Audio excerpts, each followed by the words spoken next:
नमस्कार, news one India देख रहे हैं आप। मैं हूं आपके साथ कोमल गंगा। टॉप एजेंडा में स्वागत है आपका। शुरुआत करेंगे खबरों की तो यूपी में पंचायत चुनाव के लिए आज जारी होगी नई आरक्षण लिस्ट। ग्राम प्रधान, बीडीसी और जिला पंचायत सदस्य के आरक्षण लिस्ट जारी होगी। ग्राम प्रधान और बीडीसी की आरक्षण सूची ब्लॉक पर चस्पा होगी तो जिला पंचायत सदस्यों की आरक्षण सूची डीपीआरओ जिला पंचायत दफ्तर पर लगेगी। 20 से 23 मार्च तक आरक्षण सूची पर आपत्तियां ली जाएंगी। तो बता दें 24 से 25 मार्च तक आपत्तियों का निस्तारण किया जाएगा। 26 मार्च को अंतिम आरक्षण सूची प्रकाशित कर दी जाएगी। तो आज आरक्षण लिस्ट जारी होगी। ग्राम प्रधान, बीडीसी और जिला पंचायत सदस्य की आरक्षण लिस्ट जारी होगी। ब्यूरो चीफ आदित्य द्विवेदी हमारे साथ लाइव जुड़ गए हैं। आदित्य से जानेंगे आज जो लिस्ट जारी होने वाली है और आपत्तियां बाद में जो जारी होंगी उसके बाद फाइनल लिस्ट एक सामने आएगी, क्या कुछ अपडेट है?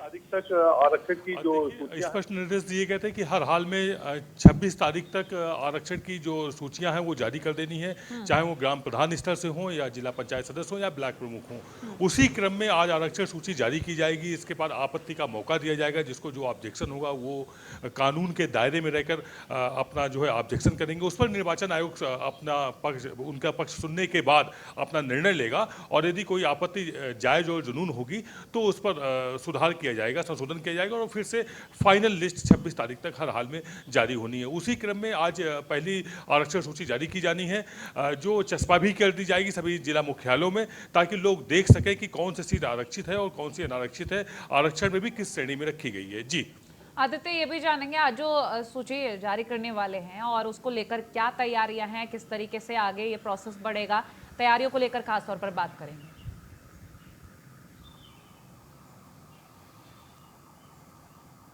2015 के चक्रानुक्रम होता है, यानी कि चक्रा गति में होता है, तो उसी क्रम में आरक्षण को क्रम में रखा जाएगा। सपोज यदि कोई सीट ओबीसी महिला थी तो इस बार वो ओबीसी महिला नहीं होगी, उसको दूसरे ढंग से आरक्षित किया जाएगा, जो एक नियम है। तो उसी क्रम में निर्वाचन आयोग सक्रिय हो गया था हाईकोर्ट के आदेश आने के बाद, और उस सक्रियता के तहत ही उसने नए आरक्षण की व्यवस्था लागू की हुई थी और उस व्यवस्था को लागू करने के क्रम में आज आरक्षण सूची जारी की जाएगी और ये 26 तारीख तक हर हाल में सभी आरक्षण सूचियां लागू कर देनी है, ऐसा हाईकोर्ट का आदेश है। हाईकोर्ट का आदेश हर हाल में मानना होगा।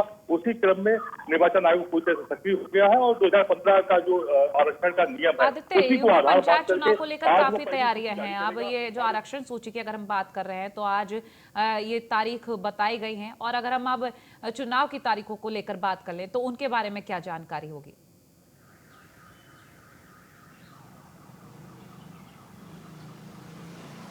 देखिए, हर हाल में जो है मई के महीने में चुनाव संपन्न करा लेने हैं, ये ऐसे निर्देश दिए गए हैं। और एक निर्वाचन आयोग को चुनाव कराने के बाद उसकी सूची हाईकोर्ट में भी सौंपनी होगी, जो समय बाउंड किया गया है। तो उम्मीद जाहिर की जा रही है 3 से 4 चरण में ये चुनाव होंगे और उनमें पूरी तरह से पूरे प्रदेश में चुनाव संपन्न करा लिए जाएंगे, ऐसी उम्मीद जाहिर की जा रही है। जी आदित्य, कोविड भी वापस जोर मार रहा है, ऐसे में कोविड के आंकड़े भी बढ़ते नजर आ रहे हैं। अब दोबारा से एक नियम बनाए जा रहे हैं जिनका पालन करना बेहद जरूरी, क्योंकि बीच में अभी हिलावाली देखी गई, लेकिन फिर से जब कोरोना वापस आता दिख रहा है तो ऐसे में कोरोना को नजर में रखते हुए क्या तैयारियां खास रहेंगी?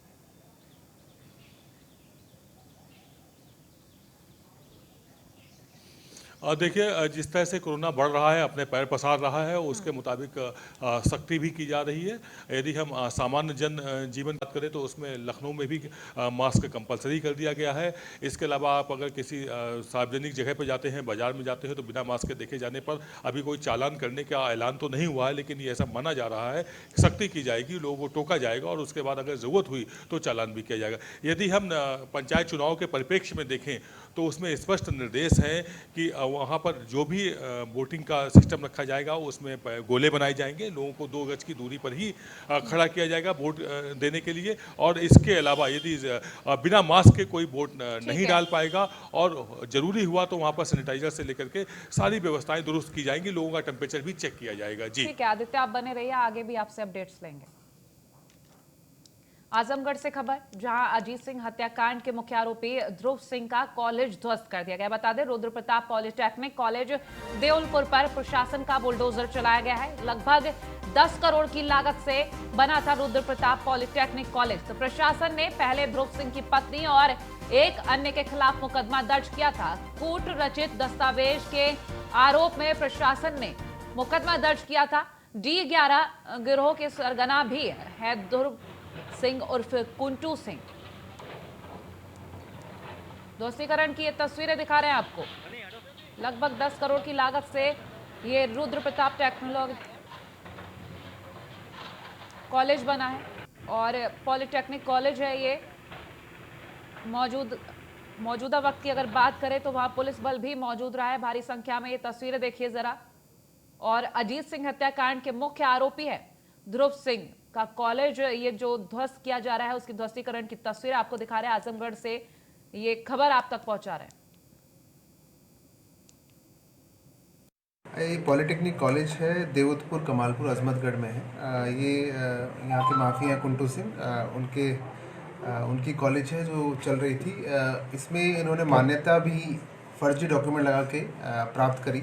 उसकी जांच करी गई। उसमें जो भी 143 वगैरह के जो भी डॉक्यूमेंट हैं, लैंड यूज़ चेंज वगैरह के, सब फर्जी पाए गए। उसी के तहत थाने में FIR भी दर्ज कराई गई थी और साथ में FIR भी दर्ज हुई और साथ में जो जिस ज़मीन पे बना था वो भी फर्जी तरीके से अपने नाम दर्ज कराई थी, जिसको वापस ग्राम सभा की भूमि निकली।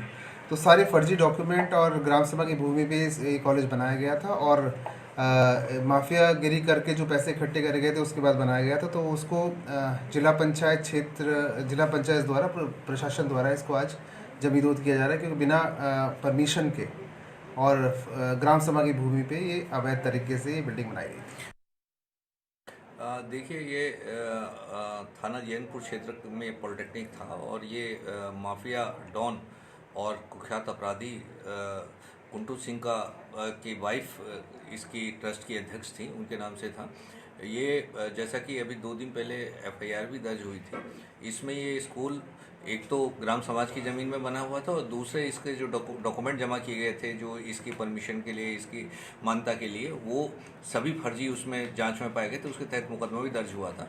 तो इस सारे फर्जिफिकेशन के तहत एक प्रॉपर ऑर्डर के तहत इसका ध्वस्तीकरण आज किया जा रहा है और पर्याप्त पुलिस फोर्स यहाँ मौजूद है। आपने देखा होगा इस क्षेत्र में कोई भी व्यक्ति उसके सपोर्ट का नहीं है, ना इस ध्वस्तीकरण के दौरान कोई भी व्यक्ति आया है, बल्कि सभी लोग बहुत खुश हैं और शांति का अनुभव कर रहे हैं। जो उसका खौफ था और जो उसका डर था वो अब यहाँ से निकल गया और इससे आगामी आने वाले जो पंचायत चुनाव होंगे उसमें निश्चित रूप से शांतिपूर्ण माहौल बनाने में हमें मदद मिलेगी। तब आजमगढ़ से हमारे साथ अधिक जानकारी के लिए जुड़े संदीप, आपसे जानेंगे ये जो ध्वस्तीकरण की प्रक्रिया हुई है और क्या अपडेट है इससे जुड़ी।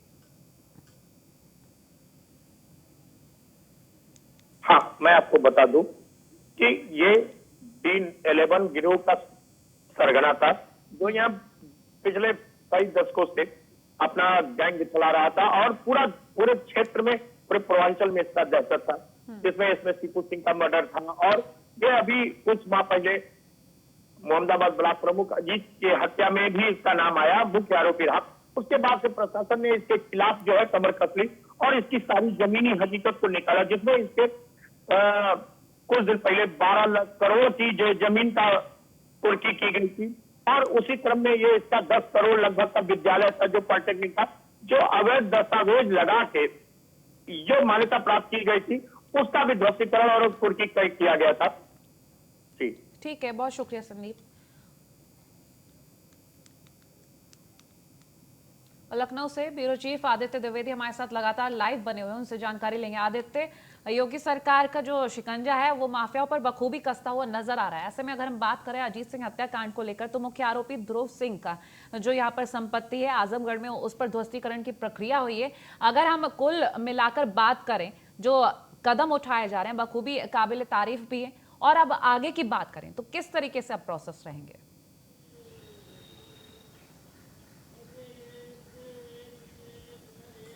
और देखिए, योगी सरकार का साफ मैसेज है, कोई भी हो उसको बख्शा नहीं जाएगा। उसी क्रम में ये जो अपराधी ध्रुव सिंह है, इसने जो आपराधिक आय के जरिए अपना साम्राज्य स्थापित किया हुआ था, तो उसका जो ध्वस्तीकरण हुआ है, उससे साफ मैसेज गया है कि कोई कितना भी बड़ा अपराधी क्यों ना हो, बख्शा नहीं जाएगा। इससे एक मैसेज से ये होता है कि आम जनता, जो सीधी सादी जनता है, एक समाज में मैसेज आता है कि ताकतवर कोई नहीं है, कानून ही ताकतवर है और कानून सबके लिए एक समान है, उसके आगे कोई भी हो उसकी नहीं सुनी जाएगी। इससे क्षेत्र में एक तो शांति बहाल होगी, जो और इस तरह के आपराधिक तत्व होंगे उनके भी हौसले पस्त होंगे कि कोई बख्शा नहीं जाएगा। एक अच्छा मैसेज गया है, क्योंकि उसने ग्राम समाज की जमीन में कब्जा किया हुआ था तो उसके हौसले बुलंद थे। वो मैसेज दे रहा था, चाहे सरकारी जमीन हो या प्राइवेट हो या किसी की हो, वहां कब्जे कर सकता है। तो इसके ध्वस्तीकरण के बाद से इतना साफ हो गया है कि बचेगा कोई नहीं। गैर सामाजिक व्यक्ति किसी भी सूरत में पनप नहीं सकता है। साफ साफ मैसेज इस कार्रवाई से जाता है। जी आदित्य, अगर हम अजीत सिंह हत्याकांड मामले की बात करें तो इसमें क्या प्रोसेस चल रहा है, क्या कार्रवाई चल रही है? क्योंकि जो आरोपियों की हम बात करें, शिकंजा कसा जा रहा है, लेकिन अभी की ताजा अपडेट की बात करें।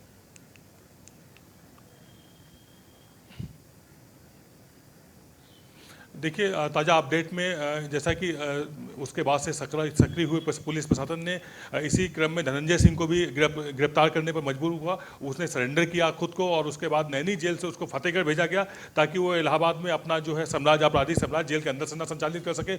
उसी क्रम में ध्रुव सिंह के जो प्रॉपर्टी थी उसको ध्वस्त किया गया, उसके ऊपर भी शिकंजा कसा जा रहा है। भले ही उसने अपने पत्नी के नाम साम्राज्य खड़ा कर रखा हो, तो किसी भी तरह से कहीं कोई छोड़ा नहीं जा रहा है। अब इसमें जो भी एक अपराधी था उसका इनकाउंटर भी किया जा चुका है। तो कुल मिलाकर के इसमें जो क्रियाएं थी कानून के दायरे में रहकर वो सारी सब कुछ की जा रही है, किसी को बख्शा नहीं जा रहा है। जी ठीक है आदित्य, बहुत शुक्रिया तमाम जानकारी हम तक पहुंचाने के लिए। खबर मथुरा से, जहां सपा अध्यक्ष अखिलेश यादव ने गिरिराज और राधा रानी के दर्शन किए, पूजा अर्चना भी किए। उसके बाद उन्होंने सपा सरकार के दौरान किए गए कामों को गिनवाया है। किसान महापंचायत को संबोधित करते हुए अखिलेश यादव ने कहा है कि कृषि कानून वापस लो।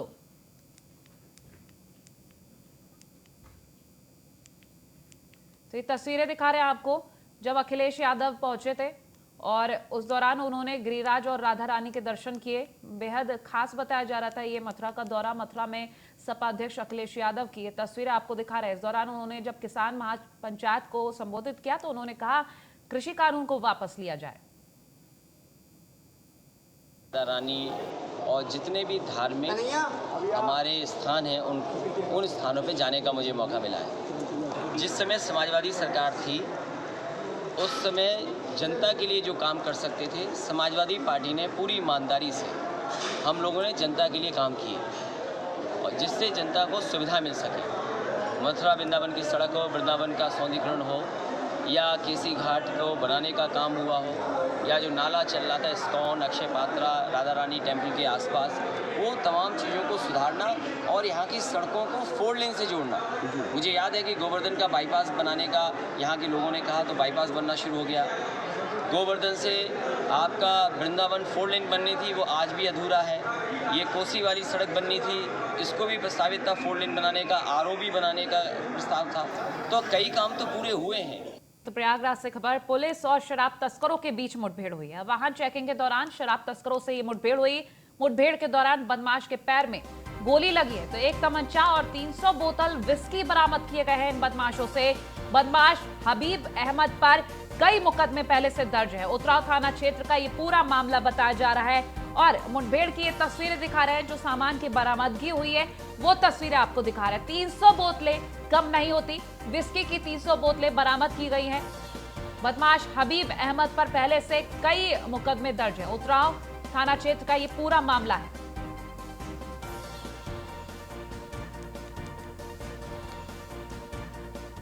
आज थाना उतराव क्षेत्र के अंतर्गत पुलिस द्वारा एक डलापुरिया के पास में बनारस हाईवे पर नियमित रूप से बैरिकेडिंग लगाकर चेकिंग की जा रही थी। इसी क्रम में एक व्हाइट कलर की बिना नंबर की Swift Dzire car police barricading को तोड़ते हुए आगे बढ़ी। पुलिस द्वारा जब इसे रोकने का प्रयास किया गया तो ये गाड़ी बैरिकेडिंग को तोड़ते हुए बहुत तीव्र गति से आगे बढ़ती गई। पुलिस द्वारा चारों तरफ से घेराबंदी की गई। आगे बलीपुर के पास में इस वाहन पर सवार व्यक्ति ने पुलिस टीम पर फायरिंग कर दी। पुलिस द्वारा जवाबी कार्रवाई में इस व्यक्ति के पैर में गोली लगी है। इसे उपचार के लिए हॉस्पिटल भेजा जा रहा है। जब गाड़ी की तलाशी की गई तो इसकी गाड़ी में अवैध रूप से शराब बनाने का सामान प्राप्त हुआ है। करीब 300 बोतल बॉम्बे विस्की की बरामद हुई है। कुछ अलग से पेटी में भी शराब बरामद हुई है और कुछ बोरी में भी शराब बरामद हुई है। इसके पास से एक अवैध तमंचा और कुछ कारतूस बरामद हुए हैं। जानकारी की गई तो पता चला है कि इसके खिलाफ हंडिया और नवाबगंज क्षेत्र में आपराधिक मुकदमे भी हैं। आगे की विधिक कार्रवाई की। अधिक जानकारी के लिए हमारे साथ संवाददाता राज बहादुर जुड़ गए। राज बहादुर, आपसे जानेंगे ये पुलिस और शराब तस्करों के बीच जो मुठभेड़ हुई थी, क्या कोई गिरोह था या फिर अकेले ही ये काम कर रहा था?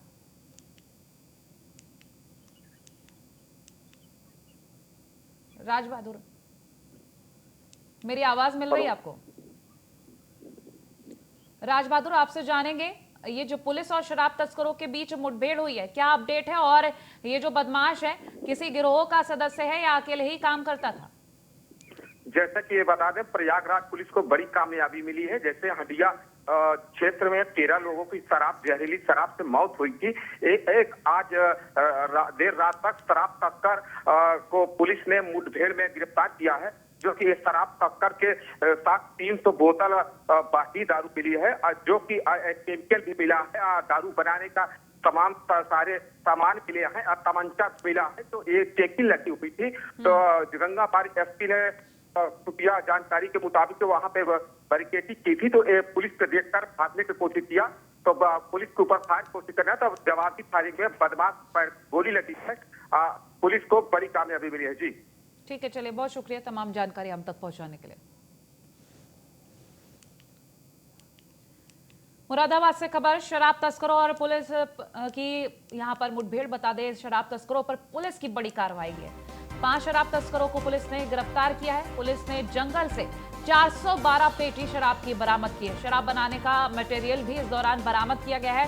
पुलिस ने 2 गाड़ियों को सीज किया है। ठाकुर द्वारा थाना क्षेत्र के नन्नूवाला का ये मामला बताया जा रहा है। 5 शराब तस्कर जो गिरफ्तार किए गए, तस्वीरों में आपको दिखा रहे हैं। मुरादाबाद से इस वक्त ये खबर आप तक पहुंचा रहे हैं। पुलिस ने 2 गाड़ियों को भी सीज किया है। ठाकुर द्वारा थाना क्षेत्र के नन्नूवाला का ये मामला है।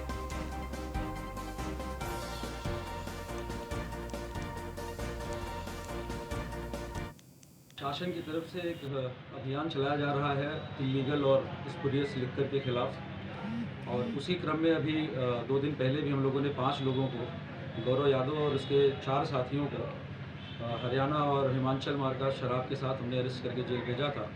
उसी क्रम में ये आगे की अरेस्टिंग है। ये हमारी टीम ने बहुत ही प्रयास किया, अथक परिश्रम किया। हमारे SHO ठाकुर द्वारा सत्येंद्र सिंह के नेतृत्व में जो पूरी टीम ने, जो किंग पिन है मोनू, जिसका नाम है संजीव उर्फ मोनू, जो बेसिकली रहने वाला हरियाणा का है, लेकिन इसी क्षेत्र में काशीपुर, उत्तराखंड और मुरादाबाद आदि में रह करके और वो स्पुरियस लिकर, इलीगल लिकर की सप्लाई करता है। एक बहुत बड़ा उसका नेटवर्क है, और उस नेटवर्क में एक जो रेक्टिफाइड शराब बनाने का काम दिलारी क्षेत्र में करता था शेर सिंह राणा, उसे भी हम लोगों ने अरेस्ट किया है। शासन की तरफ से एक अभियान चलाया जा रहा है। मुरादाबाद से इस वक्त ये खबर आप तक पहुंचा रहे हैं। शराब तस्करों पर पुलिस की बड़ी कार्रवाई। 5 शराब तस्करों को पुलिस ने गिरफ्तार किया है। बता दें, मटेरियल भी जब्त किया है, बरामद किया है पुलिस ने, और 2 गाड़ियों को सीज किया है पुलिस ने। जो 5 तस्कर गिरफ्तार किए गए हैं वो तस्वीरों में आपको दिखा रहे हैं। बड़ी कार्रवाई करते हुए ये बड़ी सफलता हाथ लगी है पुलिस के। 5 शराब तस्कर जो गिरफ्तार किए गए हैं। पुलिस ने जंगल से 412 शराब की पेटी भी बरामद की है, और साथ ही शराब बनाने का जो मटेरियल होता है उसे भी बरामद किया गया है।